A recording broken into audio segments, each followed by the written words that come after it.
Assalamualaikum warahmatullahi wabarakatuh. Nama saya Dini Alfani, NPM 1705-1603-19, Prodi Manajemen. Di sini saya akan membahas tentang analisis kebangkrutan metode Altman, Springate, Jemiejewski, dan Grover dalam financial distress. Yang pertama ada kebangkrutan. Menurut Munanwir, kebangkrutan diawali dengan kesulitan keuangan atau financial distress, yaitu keadaan di mana perusahaan tidak mampu membayar kewajiban pada saat jatuh tempo, yang menyebabkan perusahaan tersebut mengalami kebangkrutan. Kebangkrutan juga dapat dikatakan sebagai kegagalan perusahaan dalam menjalankan operasional perusahaan, minimal untuk menutupi hutang-hutangnya dengan aset yang dimiliki. Manfaat informasi kebangkrutan. Menurut Hanafi dan Abdul Halim, informasi kebangkrutan bisa bermanfaat bagi beberapa pihak seperti berikut. Yang pertama, pemberi pinjaman seperti pihak bank. Informasi kebangkrutan bermanfaat untuk mengambil keputusan siapa yang akan diberi pinjaman, dan kemudian bermanfaat untuk kebijakan memonitor pinjaman yang ada. Yang kedua ada investor. Investor saham atau obligasi yang dikeluarkan oleh suatu perusahaan tentunya akan sangat penting melihat adanya kemungkinan bangkrut atau tidaknya perusahaan yang menjadi surat berharga tersebut. Yang ketiga, pihak pemerintah. Pada beberapa sektor usaha, lembaga pemerintahan mempunyai tanggung jawab untuk mengawasi jalannya usaha tersebut. Pemerintah juga mengawasi BUMN. Lembaga pemerintah mempunyai kepentingan untuk melihat tanda-tanda kebangkrutan lebih awal supaya tindakan-tindakan yang perlu bisa dilakukan lebih awal. Yang keempat ada akuntan. Akuntansi mempunyai kepentingan terhadap informasi kelangsungan suatu usaha karena akuntan akan menilai kemampuan going concern suatu perusahaan. Dan yang terakhir ada manajemen. Apabila manajemen bisa mendeteksi kebangkrutan lebih awal, maka tindakan penghematan bisa dilakukan, misalnya dengan melakukan merger atau restrukturisasi keuangan, sehingga biaya kebangkrutan bisa dihindari. Financial distress. Financial distress diartikan sebagai tahap penurunan kondisi keuangan yang terjadi sebelum terjadinya kebangkrutan atau likuidasi. Financial distress dimulai dari ketidakmampuan perusahaan dalam memenuhi kewajiban-kewajibannya, terutama kewajiban yang bersifat jangka pendek dan juga kewajiban dalam kategori solvabilitas.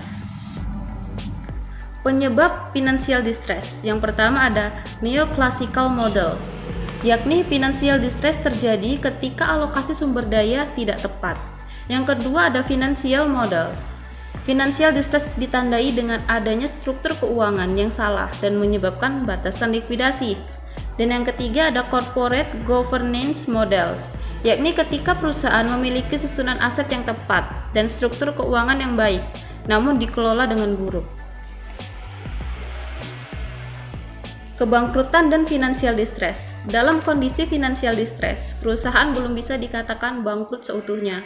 Namun kondisi ini merupakan kondisi awal perusahaan menuju tahap kebangkrutan. Perusahaan yang mengalami kebangkrutan sudah pasti mengalami financial distress. Metode kebangkrutan. Metode kebangkrutan digunakan dalam memprediksi terjadinya suatu kebangkrutan dalam perusahaan yang mengindikasikan perusahaan tersebut mengalami financial distress sebelum dinyatakan bangkrut.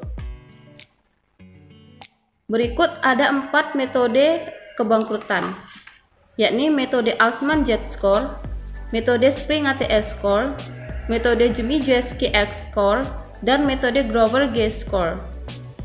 Kita akan mulai membahas yang pertama, yakni metode Altman-Z-Score. Menurut Hanafi dan Halim, Edward Altman menerapkan multiple discriminant analysis untuk pertama kalinya pada tahun 1968. Analisis ini dilakukan Altman dengan mengindikasikan rasio-rasio keuangan yang menghasilkan model yang dapat memprediksi perusahaan yang memiliki kemungkinan financial distress. Persamaan diskriminan metode Altman dijelaskan sebagai berikut. Z-score sama dengan 1,2x1 ditambah 1,4x2 ditambah 3,3 X3 ditambah 0,6 X4 ditambah 1,0 X5, di mana X1 merupakan working capital dibagi total aset, X2 merupakan retained earning dibagi total aset, X3 adalah earning before interest and tax dibagi total aset, X4 adalah market value of equity dibagi book value of total debt, X5 adalah sales dibagi total aset. Klarifikasi perusahaan yang sehat dan bangkrut didasarkan pada nilai Z-score metode Altman, yaitu yang pertama, nilai Z kurang dari 1,81, maka perusahaan tersebut dikatakan bangkrut.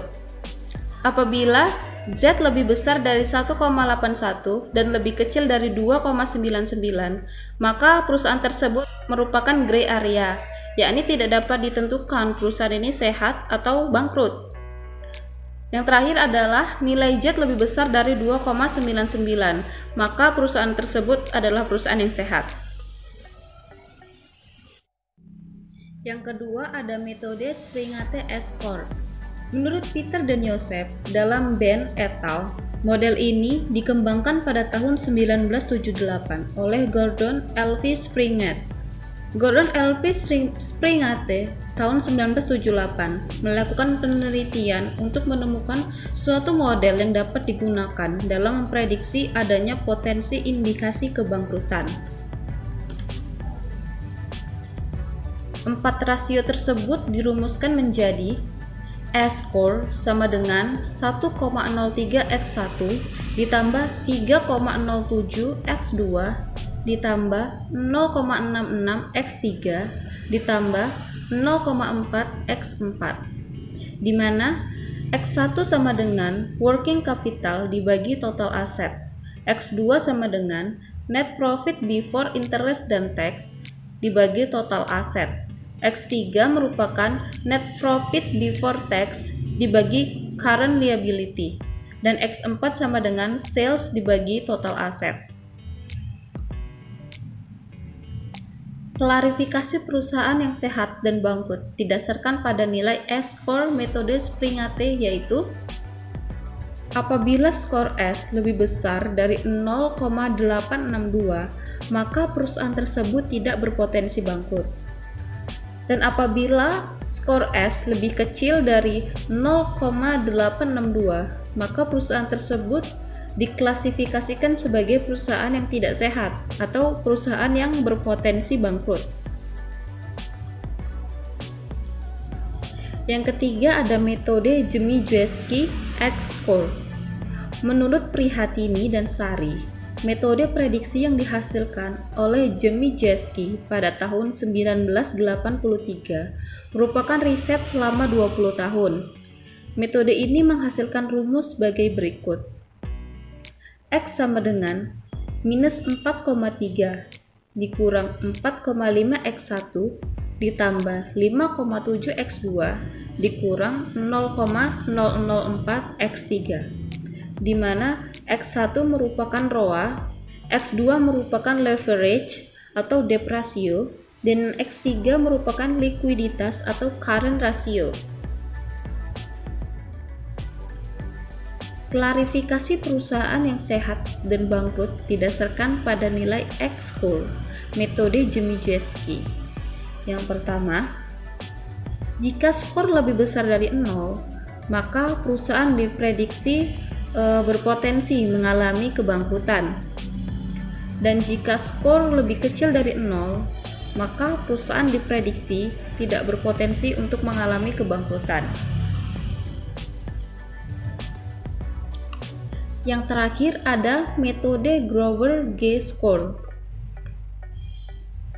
Metode Grover merupakan metode yang diciptakan dengan mendesain dan menilai ulang terhadap metode Altman Z-score. Jeffrey S. Grover menggunakan sampel sesuai dengan metode Altman Z-score pada tahun 1968 dengan menambah 13 rasio keuangan baru. Jeffrey S. Grover menghasilkan fungsi sebagai berikut.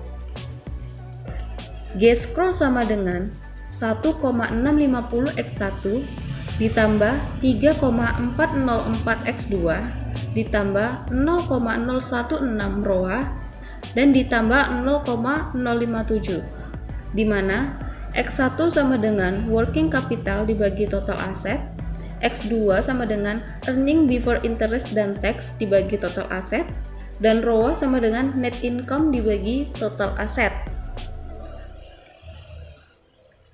Klarifikasi perusahaan yang sehat dan bangkrut didasarkan pada nilai G-score metode Grover, yaitu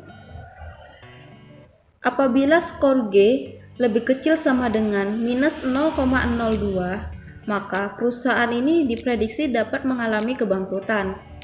Dan apabila skor G lebih besar sama dengan 0,01, maka perusahaan diprediksi tidak akan mengalami kebangkrutan.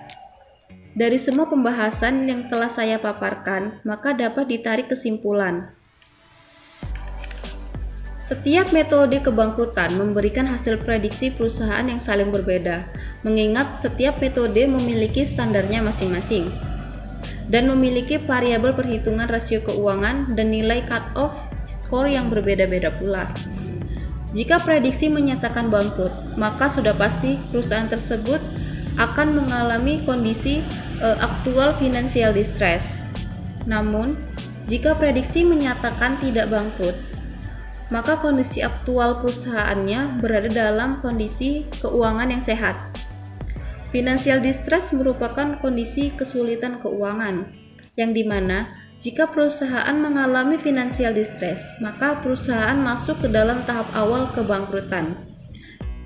Dan jika kondisi aktual perusahaan mengalami kondisi keuangan yang sehat atau non-financial distress, maka perusahaan tersebut tidak akan mengalami kebangkrutan.